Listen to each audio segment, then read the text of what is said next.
दावा करतात की त्याच्यात तुमचेच मवियाचे संयुक्त समिती सगळे सहकारी होते, त्यांनी पाठिंबा दिले, मग तुमचे एकटे आमदाराची काय अडचण नाही कोल्यांची, आणि तुम्ही सगळे रस्त्यावर लढाव भरायचं म्हणता, कसं होणार? जनसुरक्षा विधेयक जे आहे ते काही केवळ एखाद्या पक्ष किंवा विचारसरणीच्या विरोधात नाही.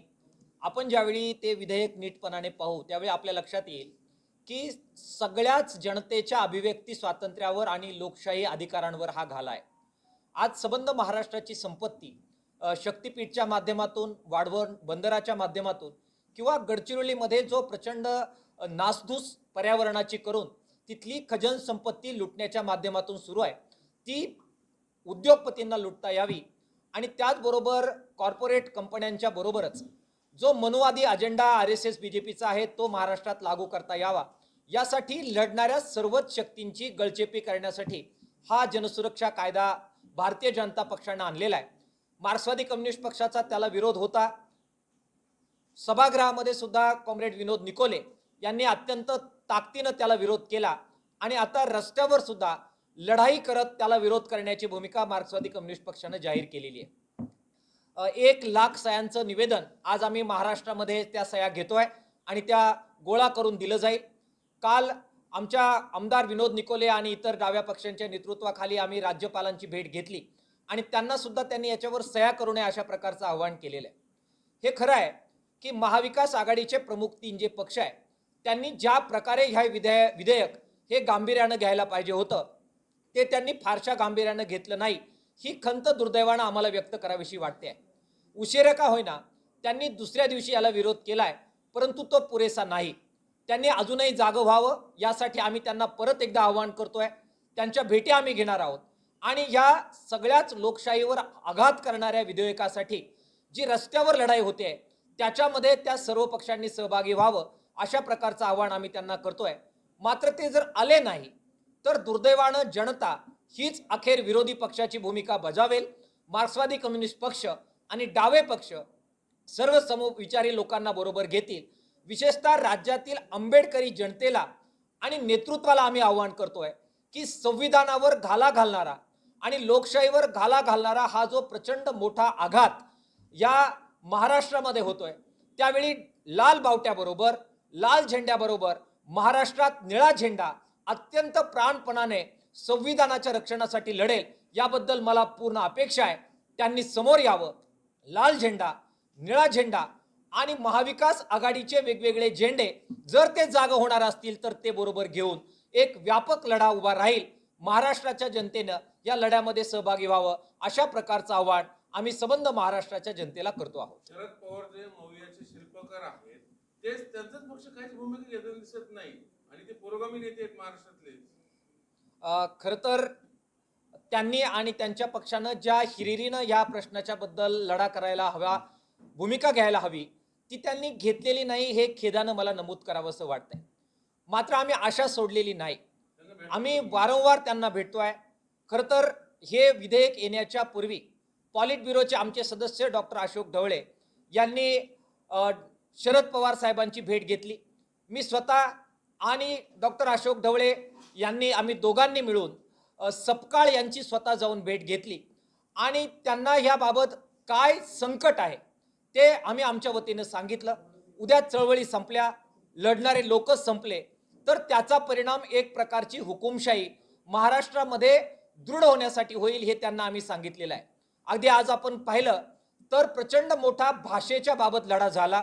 मराठी सक्तीच्या विरोधात महाराष्ट्र एकवटला आणि त्याच्यामुळे ती सक्ती, त्याचा शासनादेश स्थगित करण्याची भूमिका परवा महाराष्ट्राच्या सरकारनं घेतली. मात्र काल जर देवेंद्र फडणवीस साहेबांची तुम्ही मुलाखत पाहिली तर त्या परत असं म्हणतायत की आम्ही माघार घेतली असली तरी आणि समिती नेमलेली असली तरी त्रिभाषा सूत्र आम्ही आणणार. ही दांडगाई कुठून येते? इतका प्रचंड विरोध होऊन तुम्ही समिती नेमता, त्या समितीचा अहवाल अजून येणं बाकी आहे, त्या अहवालाच्या आधारावर तुम्ही निर्णय घेणार असं म्हणता, परंतु तो निर्णय काय असणार आहे तुम्ही त्याच्या अगोदर जाहीर करता आणि काहीही झालं तरी त्रिभाषा सूत्र आम्ही लागू करणार अशा प्रकारे तुम्ही जाहीर करता.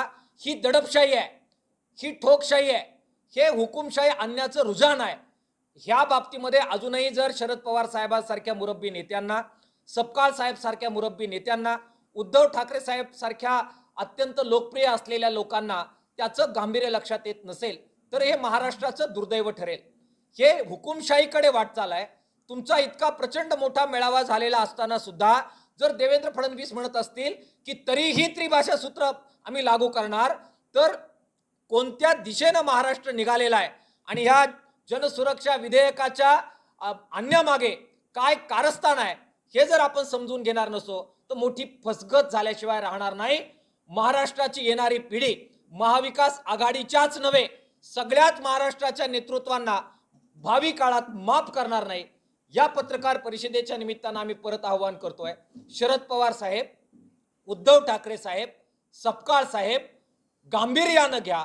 आम्ही जीव तोडून मार्क्सवादी कम्युनिस्ट पक्ष सांगतोय, महाराष्ट्रातली लोकशाही धोक्यात आहे. सावध व्हा, प्रचंड लढ्याची भूमिका घ्या. आम्ही सगळे लढणारच आहोत, पण तुम्ही हातावर हात ठेवून बोट चिपी भूमिका घेतली तर महाराष्ट्र माफ करणार नाही.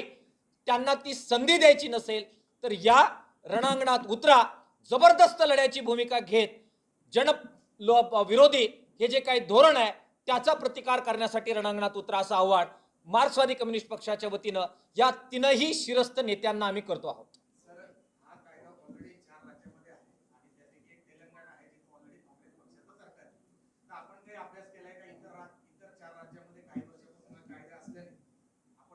निर्णय काय असणार आहे तुम्ही त्याच्या अगोदर जाहीर करता आणि काहीही झालं तरी त्रिभाषा सूत्र आम्ही लागू करणार अशा प्रकारे तुम्ही जाहीर करता. ही दडपशाही आहे, ही ठोकशाही आहे, हे हुकुमशाही आणण्याचं रुझान आहे. ह्या बाबतीमध्ये अजूनही जर शरद पवार साहेबांसारख्या मुरब्बी नेत्यांना, सपकाळ साहेब सारख्या मुरब्बी नेत्यांना, उद्धव ठाकरे साहेब सारख्या अत्यंत लोकप्रिय असलेल्या लोकांना त्याचं गांभीर्य लक्षात येत नसेल तर हे महाराष्ट्राचं दुर्दैव ठरेल. हे हुकुमशाहीकडे वाटचाल आहे. तुमचा इतका प्रचंड मोठा मेळावा झालेला असताना सुद्धा जर देवेंद्र फडणवीस म्हणत असतील की तरीही त्रिभाषा सूत्र आम्ही लागू करणार, तर कोणत्या दिशेनं महाराष्ट्र निघालेला आहे आणि ह्या जनसुरक्षा विधेयकाच्या आणण्यामागे काय कारस्थान आहे हे जर आपण समजून घेणार नसो तर मोठी फसगत झाल्याशिवाय राहणार नाही. महाराष्ट्राची येणारी पिढी महाविकास आघाडीच्याच नव्हे सगळ्याच महाराष्ट्राच्या नेतृत्वांना भावी काळात माफ करणार नाही.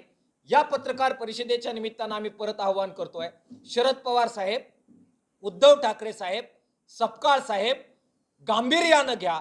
आम्ही जीव तोडून मार्क्सवादी कम्युनिस्ट पक्ष सांगतोय, महाराष्ट्रातली लोकशाही धोक्यात आहे. सावध व्हा, प्रचंड लढ्याची भूमिका घ्या. आम्ही सगळे लढणारच आहोत, पण तुम्ही हातावर हात ठेवून बोट चिपी भूमिका घेतली तर महाराष्ट्र माफ करणार नाही.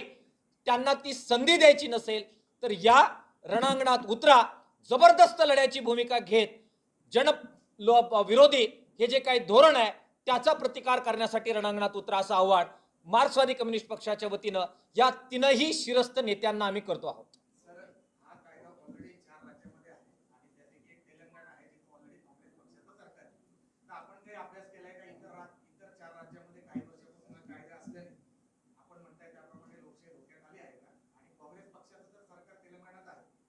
सुद्धा हा कायदा तिथं रद्द केला पाहिजे म्हणून इथं काही आपण असं आंदोलन यापूर्वी केलंय का किंवा आता करणार आहे? हे बघा, कोणत्याही प्रकारच्या सशस्त्र अशा प्रकारच्या चळवळीला मार्क्सवादी कम्युनिस्ट पक्षाचा किंवा लोकशाहीवादी संघटनांचा पाठिंबा नाही. इतर राज्यांमध्ये 4 राज्यांमध्ये अशा प्रकारचा जो कायदा आला तो देशामध्ये UAPA जो कायदा आहे तो कायदा लागू होण्याच्या पूर्वी केलेले ते कायदे आहेत. त्याच्यानंतर अशा प्रकारचे कायदे आलेले नाहीत. UAPA सारखा कायदा आज संबंध देशामध्ये आहे. महाराष्ट्रात मकोको हा कायदा आज लागू आहे. त्याचबरोबर महाराष्ट्रात भारतीय न्याय संहिता हा कायदा लागू आहे आणि या तीनही कायद्यांचा वापर करत स्वतः मुख्यमंत्री देवेंद्र फडणवीस साहेब असं म्हणाले की आम्ही खूप चांगलं काम केलंय सशस्त्र लढा दडपण्यासाठी आणि आता महाराष्ट्रात केवळ 2च तालुक्यांमध्ये नक्षलवाद शिल्लक आहे. याचा अर्थ असा होतो की UAPAचा कायदा, मकोकोचा कायदा आणि त्याचबरोबर महाराष्ट्र न्याय संहिता भारतीय न्याय संहितेचा कायदा याचा वापर केला तर पुरेशा प्रमाणात अधिकार हे या कायद्याअंतर्गत अशा प्रकारचे संकट परतून लावण्यासाठी करता येतो. त्यामुळे इतर राज्यातले कायदे 2023च्या अगोदरचे आहेत. ते UAPA हा कायदा लागू होण्याच्या अगोदर आहे. त्यानंतर UAPAचा कायदा आल्यानंतर अशा कोणत्याही प्रकारच्या कायद्याची त्यामुळे आवश्यकता राहिलेली नाही. हा कायदा नक्षलवाद किंवा शहरी नक्षलवादाच्या बंदोबस्तासाठी नाहीच आहे. आपण हा कायदा पाहिला की आपला असं लक्षात येतं की यांना बंदोबस्त रस्त्यावर उतरणाऱ्या, गरिबांसाठी लढणाऱ्या, दलित आणि आदिवासींसाठी लढणाऱ्या, संविधानाचं रक्षण करणाऱ्या लोकांचा बंदोबस्त करण्यासाठी करायचा आहे. मी आपल्याला एकच उदाहरण देईल की नक्षलवादी हे कोणाला म्हणतायत? संविधान डोक्यावर घेऊन दिंडीमध्ये चालणारे लोक यांच्या भारतीय जनता पक्षाच्या लोकांना नक्षलवादी वाटतात.